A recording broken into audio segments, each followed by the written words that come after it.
பிஜேபிக்கு எதிரான ஒரு கருத்து கூட விஜய் அவர்களுடைய வாயிலிருந்து வரலையே. நீங்க இதுதான் ஒரு திட்டமிட்ட ஒரு கட்டமைப்புன்னு நம்ம இடங்களை சொல்லிட்டு இருக்கோம். அந்த கட்டமைப்பை உருவாக்குறதே நீங்க தான். அதான் நம்ம அப்படி பார்க்க கூடாது. என்ன அப்படின்னா, இன்றைக்கு வந்து பாஜகவை எதிர்க்கல, பாஜக பேரை சொல்லல, பாஜகவை தீவிரமா எதிர்க்கலாம். இன்னைக்கு பாண்டிச்சேரியில தலைவர் பேசும்போது ஒன்றிய அரசுன்னு சொல்லி தான் ஆரம்பிக்கிறாரு.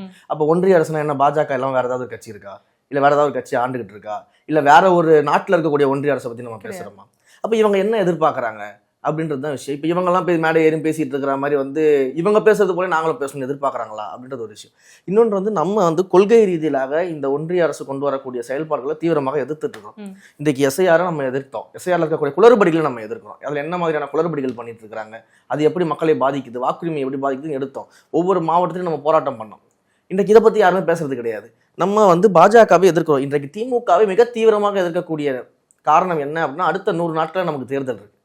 அப்போ 2026 தேர்தலை பொறுத்த வரைக்கும் தமிழ்நாட்டுடைய களம் என்னவா இருக்கு அப்படின்னு நம்ம பார்க்கணும். அப்போ தமிழ்நாட்டுடைய களத்தை பொறுத்த வரைக்கும் 2026 தேர்தலில் இங்க ஊழல் மலிந்து ஒரு குடும்பம் வாழ்வதற்காக ஒட்டுமொத்த மக்களையும் சுரண்டக்கூடிய ஒரு மன்னராட்சி நடந்துகிட்டு இருக்கு.